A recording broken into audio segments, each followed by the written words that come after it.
네, 그래서 이 로마서는 성령 8장부터는 이제 성령님이 이제 패러다임을 완전히 바꾸시는 상황이기 때문에 계속 이 성령님이 개입하시는 이야기가 나옵니다. 자, 26절에 보면 이와 같이 이 앞에 이제 계속 우리가 성령에 대해서 이야기를 했고, 이와 같이 성령도 우리 연약함을 도우시나니 우리는 마땅히 기도할 바를 알지 못하나 성령이 말할 수 없는 탄식으로 우리를 위하여 친히 간구하시느니라. 그래서 일단 우리 연약함을 도우신다라는 말은 우리와 함께 하신다라는 의미거든요.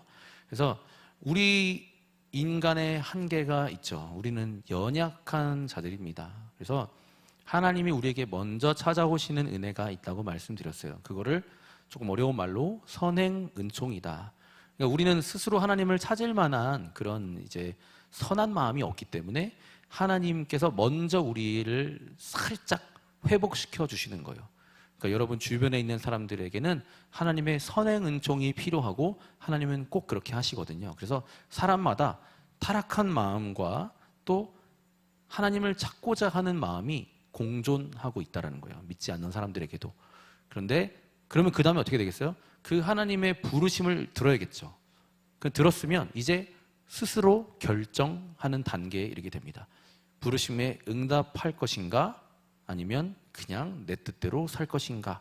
이것에 여러분은 어떤 이유에서든지 응답을 하신 거기 때문에 지금 이 자리에 와 있는 것이고, 거기에 응답할 마음이 없는 사람에게는 그의 결정대로 그 자리에 있는 겁니다. 그러니까 선행 은총은 우리에게 기회를 제공했고 결정을 우리에게 공을 넘긴 거죠. 그래서 결국 책임은 또한 그 사람에게 있을 수 있다. 그래서 책임 있는 응답이라는 것으로 설명할 수 있습니다. 그리고 우리와 동행하십니다. 그래서 하나님께서 우리를 회복시키시고 응답한 자들에게 도와주신대요. 함께 하신대요. 도우시나니. 우리가 연약해서 기도를 할 수 없을 때 성령님이 찾아오시는 경우들이 있습니다. 성령 충만이라는 사실이 이제 계속적으로 강조가 되는 건데, 기도할 때도 성령의 도우심이 필요해요. 저는 두 가지를 경험해 봤던 것 같아요. 성령님께서 돕지 않으시는 기도, 그리고 성령님이 도와주시는 기도, 이 두 가지의 기도를 다 경험을 해봤는데, 성령님이 돕지 않으시는 기도를 할 때에는 좀 퍽퍽해요. 어려워요. 그리고 그냥 나의 그냥 필요, 때로는 어그러진 욕심들이 교묘하게 탈바꿈하여 기도와 간구로 올려드리는 경우가 많고, 기도가 되게 이렇게 삐걱삐걱 그냥 계속 그렇게 그냥 형식적인 기도밖에 할 수 없는 순간들이 있어요. 우리가 수련회를 가면 오랫동안 우리 뭐 기도합시다, 몇 시까지 기도 막 틀어놓고 기도합시다 해도 사실 처음에 기도가 잘 안 되거든요. 계속 삐걱삐걱거리고 눈을 뜨고 싶고 막 그래요. 저도 몇 년 전, 3년 전인가 우리 같이 갔을 때 기도 1시간 정도 하는 그 같이 하는 시간에 기도를 계속 해야 되나? 눈을 떠야 되나? 치킨 시킨 거 왔나? 막 계속 그런 생각들이 막 드는 거예요. 근데 그때 딱 마음에 결심을 했어요. 시간이 다 될 때까지, 1시간이 될 때까지 눈을 뜨지 말자. 그냥 일단 기도를 하자. 안 돼도 하자. 그랬는데 한 10분 정도는 정말 싸움이 심했던 것 같아요. 계속 생각이 자꾸 들어요. 잡생각이. 그래서 빨리 일어나서, 눈 뜨고 일어나서 뭔가를 해야 될 것 같아. 지금 제가 수련회를 인도하고 있는 사역자잖아요. 그러니까 막 그런 생각들이 막 드는 거예요. 임원들이 잘 챙기고 있나? 잘하고 있나? 민아가 잘하고 있나? 막 이런 생각이 드는 거예요. 그런데 아니야. 치킨이 안 오면 어때? 지금 나는 하나님께 기도하는 시간이잖아 하면서 그냥 마음을 먹고 계속 눈을 그냥 꽉 감고 계속 그 잡념들과 한 10분 정도는 싸웠던 것 같아요. 그런데 그 시간이 좀 지나고 나니까 내가 기도해야 될 것들이 막 떠오르는 거예요. 이거는 진짜 나의 간절한 기도였는데 왜 나는 그동안 그렇게 기도를 하지 않았을까? 근데 그걸 하나 붙잡고 기도하다 보니까 또 꼬리에 꼬리를 물고 다음 기도 해야 될 것들이 막 떠오르면서 그동안 마음 아팠던 순간들, 이거를 왜 내가 기도하지 않았지? 그동안 기도가 필요했던 순간들을 막 하나하나 이어서 하다 보니까 시간이 그냥 다 지나갔어요. 그러니까 너무 마음이 기쁘고 충만함이 막 회복되는 경험을 하게 됐습니다. 그래서 성령님은요, 우리가 기도할 때 우리의 연약함을 도우시는 분일 라는 겁니다. 그리고 바로 이어서 뭐라고 말씀하세요? 우리가 마땅히 기도할 바를 알지 못한다. 이 얘기가 제가 아까 말씀드린 우리가 무엇을 간구할 때 나의 욕망들이 교묘하게 바뀌어서 하나님께 드리는 진실된 것 같은 간구로 바뀌어서 올라갈 때가 있다라는 거예요. 그 언어, 뒤틀린 그 언어를 성령님이 교정하신다는 거예요. 우리가 마땅히 기도할 바를 알지만 진짜 내 영혼에 원하는 기도는 따로 있는데 자꾸 나는 다른 기도를 하고 있는 거야. 내 육신의 기도. 근데 마치 그것이 영적인 기도인 양 탈바꿈해서 하나님을 속이려고 하면서 그 욕망을 가지고 기도를 해나가고 있는 거죠. 그러니까 그 기도는 응답이 안 되는 기도죠. 그런데 성령님이 그거를 그냥 두지 않으신다는 거예요. 성령님이 개입하셔서 그 기도를 바꾸어 주신다는 거예요. 바꿔 주신대요. 우리의 연약함을 도우시고 우리가 마땅히 기도할 바를 알지 못하나 어떻게 도와주시냐? 성령이 말할 수 없는 탄식으로 우리를 위하여 친히 간구하시느니라. 우리의 언어가 불완전한 언어, 우리가 아무리 완전하게 기도하려고 해도 하나님 앞에 완전할 수 있을까요? 하나님 들으실 만큼 깨끗하고 온전한 기도가 올라갈 수 있을까요? 우리 입에서 나올 수 있을까요? 안 나온다는 거죠. 성령님 어떻게 하시냐? 1번 교정하십니다. 교정. 야, 그건 욕심이야. 이렇게 기도하면 어떠니? 길을 바꿔주세요. 그 다음에 그 교정한 것도 사실 우리가 또 계속 우리의 부패한 시각으로 왜곡되기 때문에 우리의 언어로 바뀌는 순간 그것이 또 왜곡돼요. 그러면 하나님이 뭐 하시냐? 탄식하시면서 하나님께 우리를 위해서 직접 간구하신다는 거예요. 이게 얼마나 귀한 일입니까? 성령님이 우리를 위해서 대신 온전한 기도로 바꿔서 하나님께 올려주신다는 거예요. 그러니까 여러분 일단 기도를 하시면 돼요. 아, 이 기도가 제대로 된 기도일까? 아, 내가 저 남자친구를 좋아하는데 하나님 저 남자친구랑 사귀게 해주세요. 결혼하게 해주세요. 아, 이런 기도 잘못된 것 같은데 하면서도 막 그런 기도를 하게 될 수도 있잖아요. 그런데 그런 기도라도 하시면 되는 거예요. 일단 계속 하시다 보면 성령님이 교정해 주신다는 거예요. 그리고 교정이 다 안 돼도 결국 하나님께 올라가는 기도는 성령이 말할 수 없는 탄식으로 우리의 진짜 내게 필요한 기도, 진짜 내 영혼의 갈망을 끄집어내서 하나님께 간구해 주신다는 거죠. 그러면 우리의 기도가 응답되는 거예요. 응답. 그래서 이런 기도가 있죠. 부자가 되기 위해서 기도했더니 하나님이 나에게 물질의 주인이 하나님이신 것을 깨닫게 하시려고 가난을 주셨습니다. 이런 고백을 할 수가 있는 거예요. 나는 부자가 되기 위해서 기도했는데 오히려 하나님은 내 마음의 진짜 부유함이 뭔지를 다른 식으로 깨닫게 하시고 간구하셔서 그런 응답을 주셨다는 거예요. 그리고 나중에 그것을 깨닫게 되는 거죠. 그것을 깨닫게 되는 것 또한 성령님의 역사입니다. 그러니까 일단 뭐가 중요해요? 기도를 시작하는 것이 중요하다는 거죠. 일단 시작해야 돼요. 그러면 성령님이 도와주신다는 거예요. 얼마나 감사한 일입니까? 그죠? 칼 바르트는 이런 이야기를 했어요. 기도하는 인간의 언어는 부조리와 한계가 존재한다. 맞는 말이죠? 기도하는 우리의 언어는요, 아무리 좋은 언어로 기도한다 할지라도 그 속에 부조리가 들어있고 한계가 있습니다. 전능하신 하나님의 시각으로 그 기도를 들었을 때 순전할까? 그렇지 않다는 거죠. 하나님은 다 아시겠죠. 그런데 그거를 꼬투리 잡지 않으신다는 거예요. 성령을 우리에게 보내주셔서 교정하시고 맞는 언어로 바꿔서 간구해 주신다는 거죠. 우리가 하나님께 드리는 기도가 온전해서 상달되는 것이 아니라 오직 성령의 인도하심을 따라 완성되는 기도를 통해 기도가 합당해진다. 결론은 뭐예요? 일단 기도하라. 성령님이 도우신다. 그리고 성령님이 대신 간구하신다. 기도를 안 하면 대신 간구가 안 되겠죠. 일단 기도를 하셔야 돼요. 그러면 도우신다는 거예요. 그래서 이번에 수련회 가시는 분들 가셔서 기도 시간을 좀 드릴 거예요. 그냥 일단 하세요. 처음에 잘 안 돼요. 눈을 뜨지 마시고 일어나지 마시고 그냥 하세요. 계속 하시다 보면 어느 순간 시간이 지나가 있을 거예요. 그리고 응답을 보게 됩니다. 하나님이 주시는 응답, 내 영혼이 진짜 필요했던 응답을 주시고 나서 자, 너는 이게 필요했었어. 사실 이렇게 알려주실 때 여러분 안에 기쁨이 있습니다. 아, 하나님 정말 나를 너무 잘하시는 분이구나. 이게 필요해서 나에게 주셨구나. 그때 느끼게 되면서 영적인 세계에 대한 눈이 열리게 되는 거예요.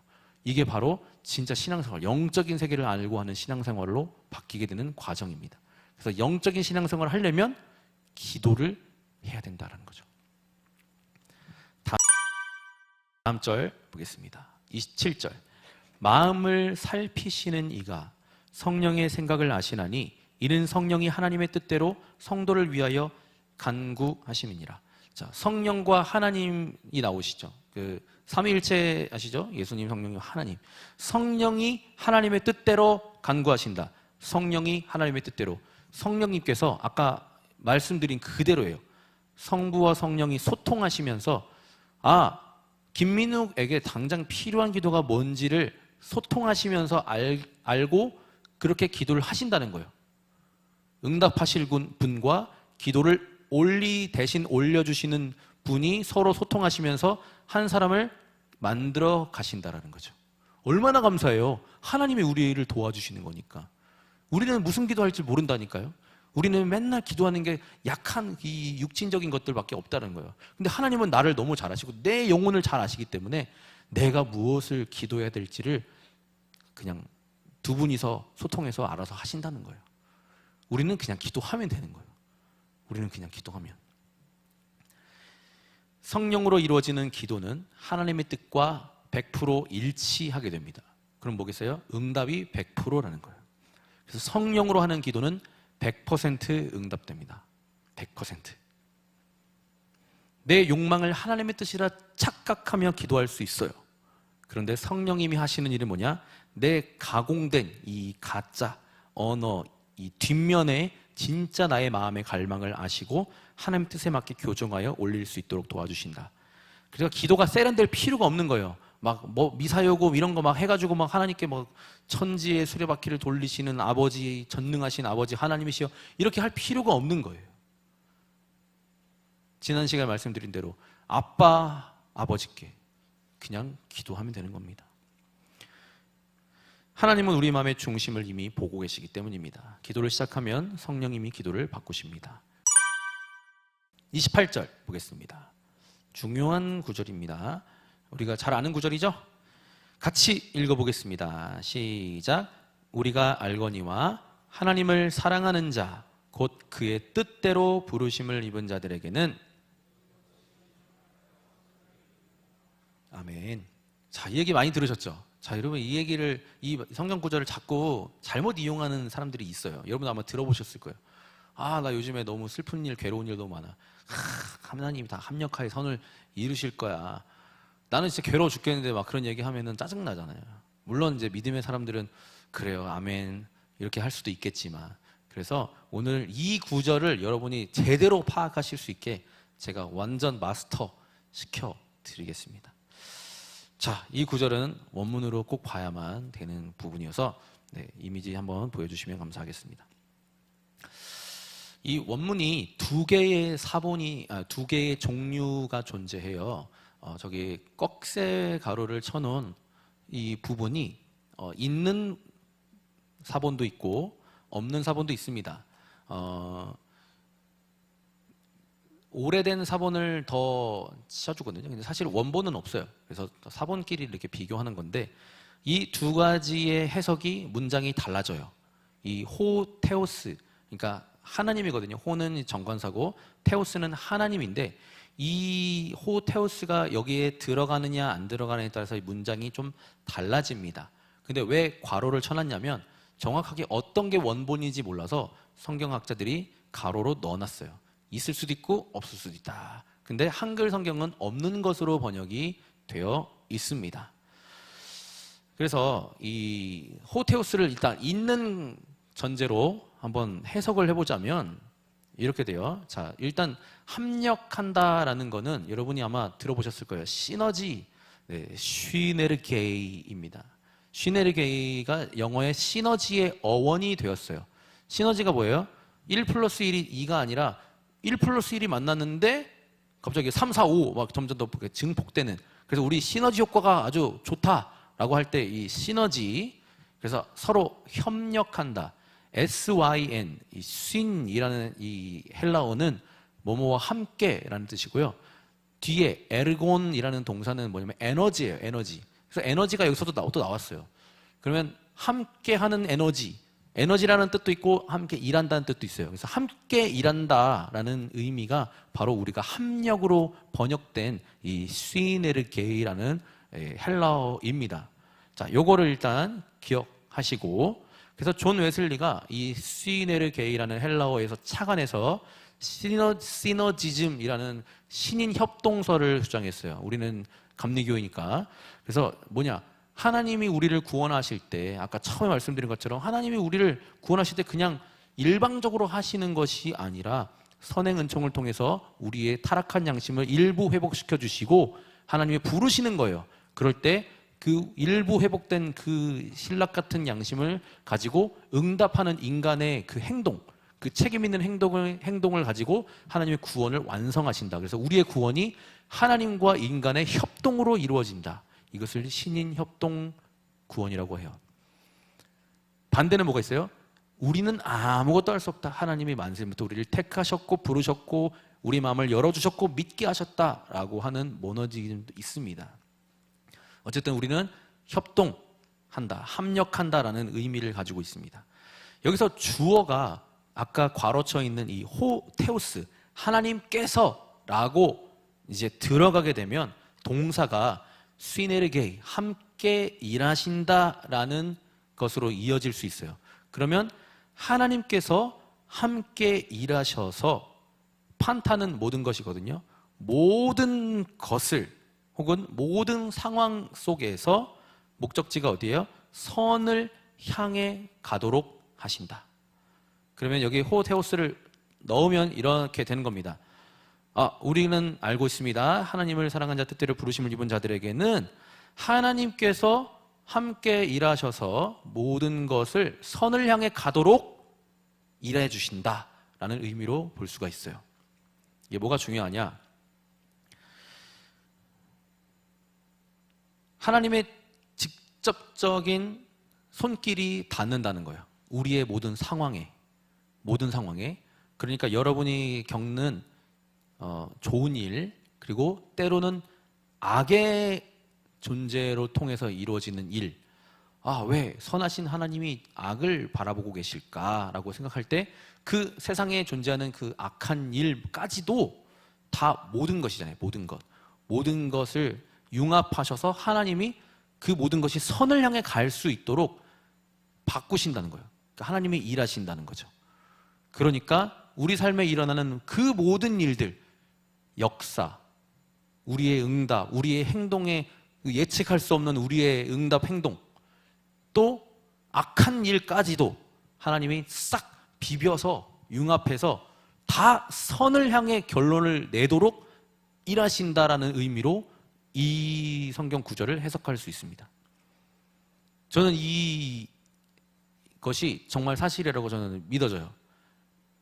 그래서 그렇다고 해서 현재 고난을 당하고 있는 사람에게 하나님 다 선을 이루실 거야, 이렇게 책임 없이 말하는 것은 좋지 않습니다. 다만 믿음의 고백으로서는 우리는 꼭 해야만 합니다. 하나님은 악마저도, 우리의 불완전함마저도, 우리의 왜곡된 기도마저도, 세상에 일어나는 수많은 역사, 그 예측할 수 없는 인간의 역사마저도 다 융합하셔서 모든 일들을 선을 향해 가도록 완성해 가신다라는 거죠. 그 다음 페이지를 한번 보여주세요. 이게 빠졌다. 그러면 하나님이라는 주어가 빠지면 다르게 해석이 되는가? 한번 그것도 보도록 하겠습니다. 그러면 이제 테오스가 빠졌기 때문에 판타가 주어가 돼요. 그러니까 모든 것이 주어가 돼요. 그래서 우리가 한글 성경에는 모든 것이 합력한다 이렇게 돼 있죠. 자, 판타 시네르게이가 됩니다. 그러면 피조 세계의 이 사건들, 그죠? 우리가 일어나는 이 모든 일들이야, 그냥 모든 일들. 근데 하나님이 이름이 없잖아요. 지금 주어가 없어졌잖아요. 호테오스가 없어졌어요. 그러니까 모든 일들이 그냥 합력한데, 모든 것이 합력해서 선을 향해 가게 된다라고 하면은, 그러면 하나님은 아무것도 안 하시나요? 자, 이 모든 것에 질서를 부여하신 분이 하나님이시고 실시간으로 이 모든 것들을 주관하시는 분이 하나님이시기 때문에 결론은 똑같습니다. 결론은 똑같아요. 모든 것이 합력해 선을 이룰 때도 하나님의 손길이 일하시는 것이고, 하나님이 모든 것을 선으로 향해 가도록 하시는 것도 하나님이 일하시는 거예요. 그러니까 똑같이 우리 삶에 일어나는 그 모든 일들, 이 지구상에 우주 속에 일어나는 그 모든 일들, 선한 일, 악한 일, 중립적인 일, 그 어떤 일, 지금 우리가 그냥 한 걸음 내딛고 이렇게 결정하고 저렇게 결정하고 하는 모든 일들을 다 융합해서 선을 향해 갈 수 있도록 이끌어 가신다. 그런데 그 앞에 부분이 중요하죠. 앞에 부분이 뭐예요? 하나님을 사랑하는 자, 그 뜻대로 부르심을 받은 자들에게는 이라는 거죠. 하나님을 사랑하는 자, 뭐예요? 우리가 하나님을 사랑하는 거죠. 그 뜻대로 부르심 받은 뭐예요? 하나님이 우리를 부르시는 거죠. 둘 다, 그죠? 하나님을 사랑하고 하나님이 우리를 부르시고 서로 소통이 이루어지는 거죠. 그렇게 그 안에 있는 자들에게는 모든 일들이 다 선을 향해 간다라는 거예요. 여러분 이 사실을 꼭 믿으시기 바랍니다. 그래서 우리 삶에 있는 이해할 수 없는 일들, 이 악한 것 같은 일들, 어그러진 것 같은 그 모든 일들도 나는 하나님 부르셨다, 내가 하나님을 사랑한다는 그 안에서 선을 향해 가고 있다는 것을 믿으시기 바랍니다. 그러면 이제 이게 의문이죠. 그럼 선은 뭐냐? 도대체 선이 뭐길래 거기를 향해 계속 가신다는 거야? 그러면 다 잘 된다는 건가요? 제가 직장에서 잘렸는데 선을 향해 가신다고 하면 다시 회복되나요? 더 좋은 직장을 얻을 수 있나요? 요 선에 대해서 말씀을 드리겠습니다. 이 선이라는 것은 나의 소원이나 돈, 어떤 성취, 안락함 이런 것들이 아닙니다. 이 선이라는 것은 다음 구절에 나오게 되는데, 다음 구절은 좀 이따 보고, 다음 구절에 뭐라고 되어 있냐면 아들의 형상을 본받게 하려 하심이라, 이런 이야기가 있습니다. 자, 우리 삶에 고난이 찾아왔어요. 그런데 그 고난을 통해서 시간이 흘러서 보니까 내가 아들의 형상, 예수님을 닮아가게 된 것 같아요. 성숙해지고 더 용납할 수 있는 사람이 되고, 정말 말도 안 되는 사건들, 말도 안 되는 인간을 겪었어. 그랬더니 우리 주변에 좀 덜 말도 안 되는 인간이 이제 괜찮아 보이는 거야. 그럴 수 있어. 나 더 심한 사람도 봤어. 사람은 그럴 수 있는 거야. 이러면서 그리스도의 마음을 닮아가게 된다는 거죠. 그게 선이라는 거예요. 그게 선이라는 거예요.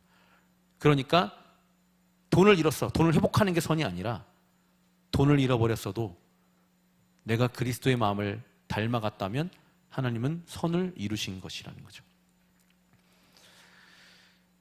그래서 우리는 세계관이 전환되어야 합니다. 선악관도 전환되어야 해요. 성경이 말하는 선과 악은 우리가 생각하는 도덕적 선과 악과 다른 세계관을 가지고 있어요. 그래서 신정론, 신은 정의로운가? 라는 우리가 질문을 할 때에도 이 선과 악을 나의 시각으로 한정해서 신은 이럴 거야, 신은 이러면 안 돼 라고 한정할 수 없다는 거죠. 그래서 이 아가톤이라고 하는 이 선은 재정의 될 필요가 있습니다. 재정의 될 필요가 있어요. 기도하면 다 잘 풀릴 거야, 이것이 아니라 이 고난을 통해 우리가 예수의 성품을 닮아가는 진짜 선이 이루어질 거야 라는 확신을 가지고 또 한 걸음 걸어간다는 거죠. 그리고 이제 제일 앞에, 이 구절의 제일 앞에 뭐라고 되어 있어요? 우리가 알거니와 라고 말하고 있죠. 그 당시에 우리가 얘기 드렸죠. 박해가 극심했어요. 여기저기 죽어나가요. 이렇게 성도가 지금 여기 한 70명, 80명 정도 있잖아요. 한 명씩 사라지는 거예요. 어디 갔냐 보면 끌려가서 다 사형당하고 막 죽고 막 어디 하나 막 팔 잘려서 오고 막 이런 상황인 거예요. 그런 상황들이 계속 매일매일 벌어지고 있는 상황인 거예요. 그럴 때 어떻게 이겨낼 수 있겠어요? 어떻게 위로할 수 있겠어요? 우리는 알고 있지 않냐, 이렇게 위로한다는 거죠. 무엇을 알고 있냐? 우리가 알거니와, 우리는 성령님이 우리 안에 계신 것을 알고 있지 않냐? 우리는 구원받았지 않냐? 우리 하나님 나라에 소속되었지 않냐? 그게 우리의 위로입니다.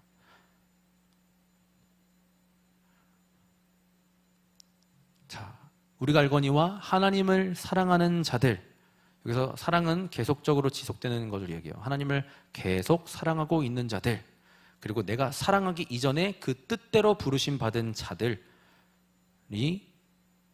합력하여 선을 이룬다라는 뜻입니다. 28절을 이해하기 위해서는 29절까지 이어서 봐야 됩니다. 29절을 보겠습니다.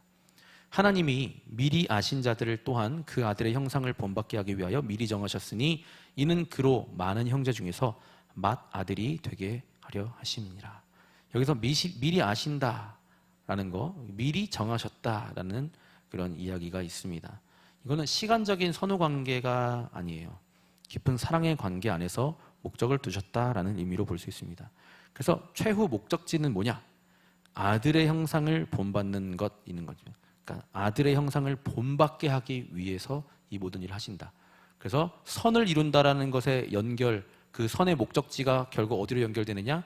하나님의 아들, 예수님의 형상을 담게 하는 것이 하나님의 최종 목적지라는 거예요. 그러니까 우리를 고난 가운데로 이끄실 때에, 우리를 화평 가운데로 이끄실 때에, 또 우리를 여기저기로 계속 이끄시면서 하나님의 우리를 이끌어 가시는 목적지가 어디냐? 선인데 그 선이 어디냐?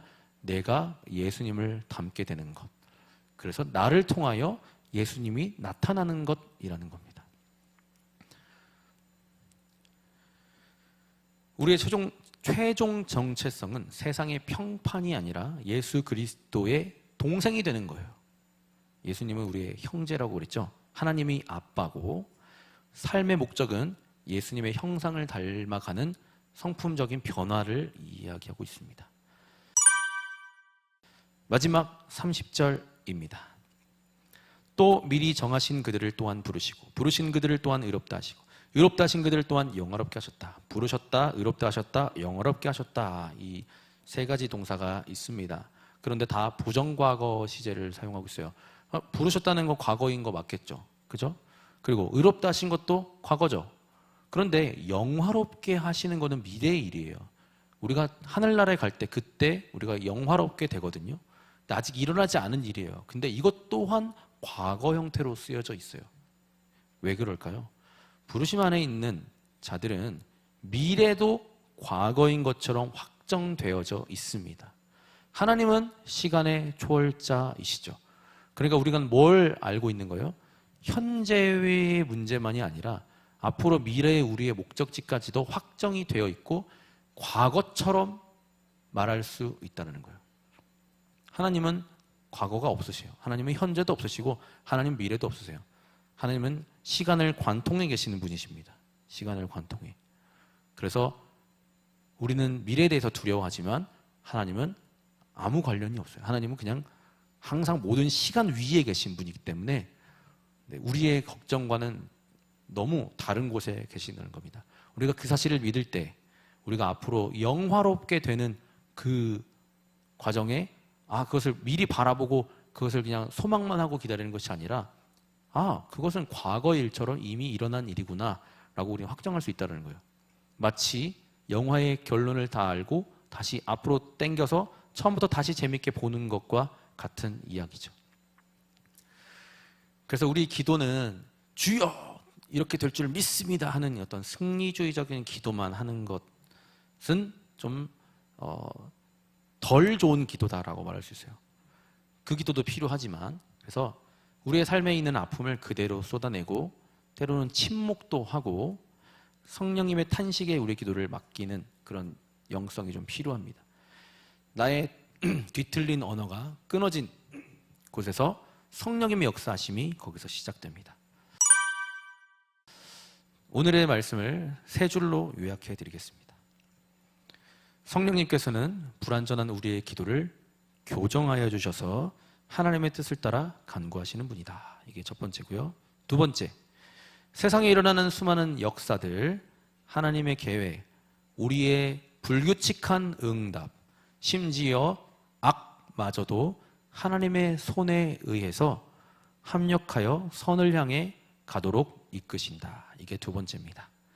마지막 세 번째, 성경에서 말하고 있는 선이라는 것은 세상적인 성공이 아니라 예수님의 성품을 닮아가는 것입니다. 따라서 고난도 가난도 다 선이 될 수 있다는 거죠. 제가 이렇게 가난한데 하나님이 저를 선으로 이끄신 것입니까? 라고 우리가 물을 때에 다시 한번 성경을 들여다보시고 선이 무엇인지 재정의 내릴 수 있는 여러분이 되셨으면 좋겠습니다. 설교 끝이고요. 이렇게 해서 로마서 8장이 끝났어요. 뒤에는 지난번에 다 우리 찬양 예배 전전주에 다 말씀을 드렸습니다. 그래서 오늘 목장에서도 오랜만에 여러분 목장에서 좀 나눔을 많이 하셨으면 좋겠어요. 제가 질문지를 몇 개 드렸거든요. 그래서 내 뜻대로 일이 풀리지 않을 때 하나님 이것이 하나님 뜻입니까? 하나님의 선입니까? 그렇게 물었던 순간들이 저도 있고 우리도 있을 수 있어요. 하지만 시간이 지나서 보니까 그래서 내가 성장했구나. 그래서 내가 예수님을 좀 더 이해했구나. 예수님을 조금 더 닮아가게 됐구나.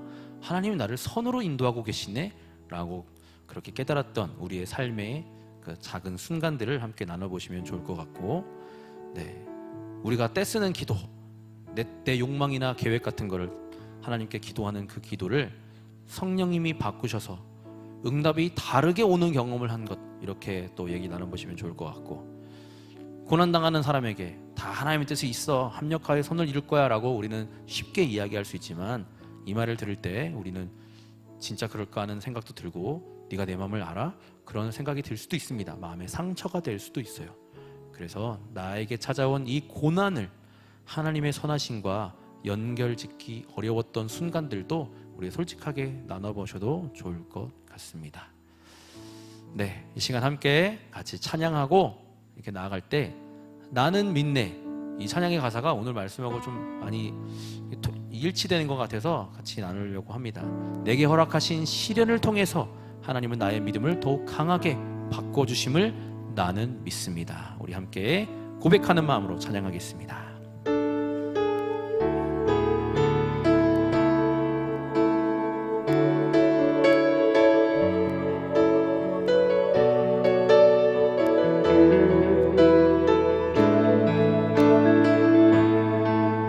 내게 허락하신 시련을 통해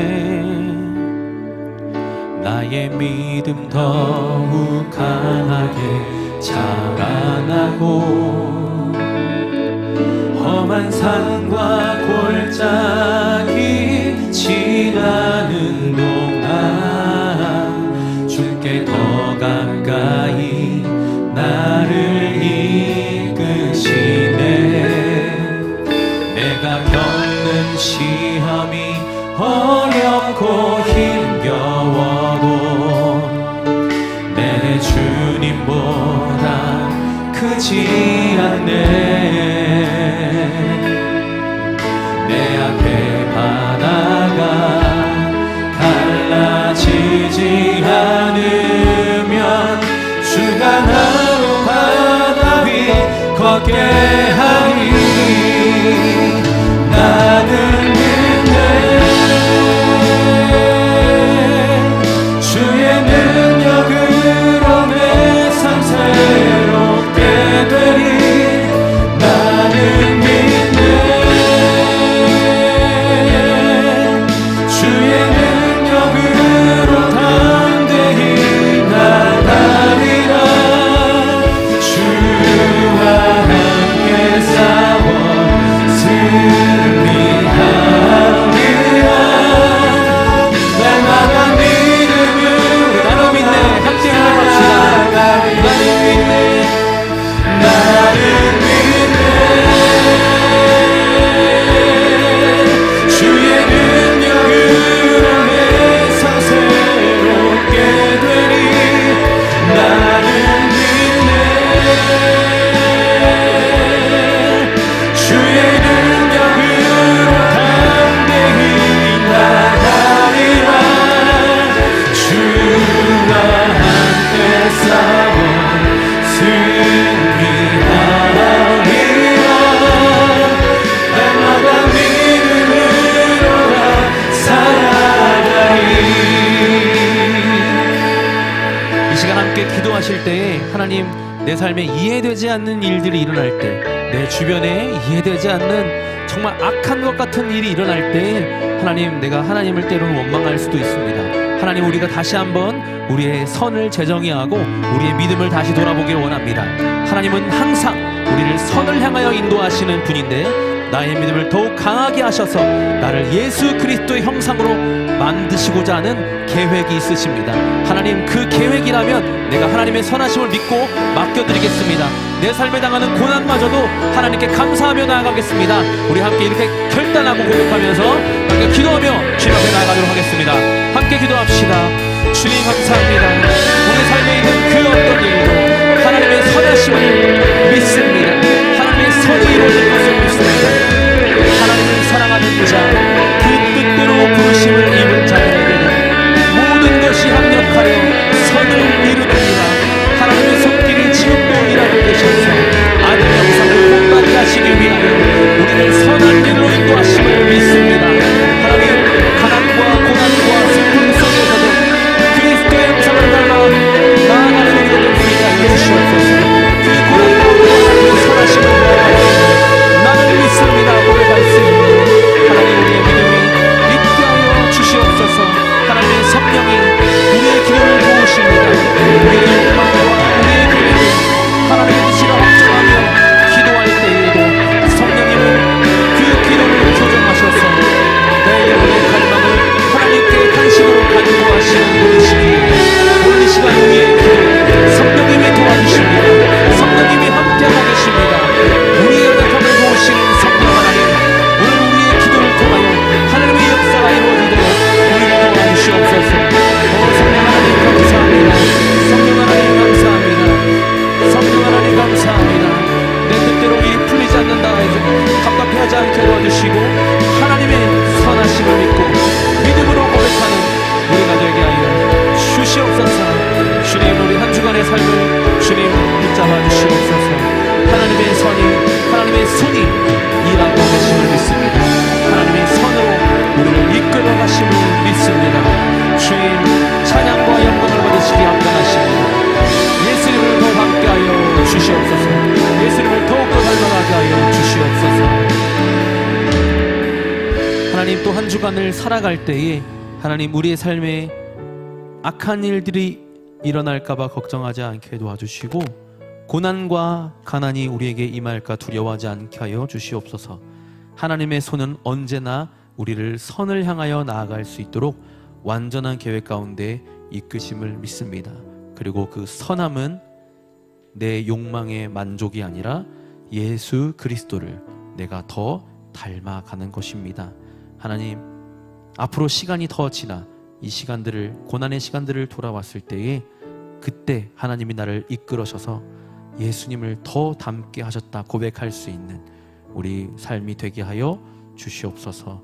우리의 기도를 도우시는 분은 성령 하나님이십니다. 우리 연약함 가운데 욕망으로 기도했던 그 기도마저도 성령님은 바꾸시고 탄식하며 하나님 앞에 온전한 기도로 바꿔주시는 분이시기에 두려워 말고 주저하지 않고 기도하여 하나님과 소통할 수 있는 우리의 삶 되게 하여 주시옵소서. 오늘 이 시간도 말씀 주신 하나님께 감사드리며 예수님의 이름으로 기도드리옵나이다. 아멘. 우리 같이 주기도문을 하심으로 예배를 마치겠습니다. 하늘에 계신 우리 아버지여, 이름이 거룩히 여김을 받으시오며 나라가 임하시오며 뜻이 하늘에서 이루어진 것 같이 땅에서도 이루어지이다. 오늘 우리에게 일용할 양식을 주시옵고 우리가 우리에게 죄 지은 자를 사하여 준 것 같이 우리 죄를 사하여 주시옵고 우리를 시험에 들게 하지 마시옵고 다만 악에서 구하시옵소서.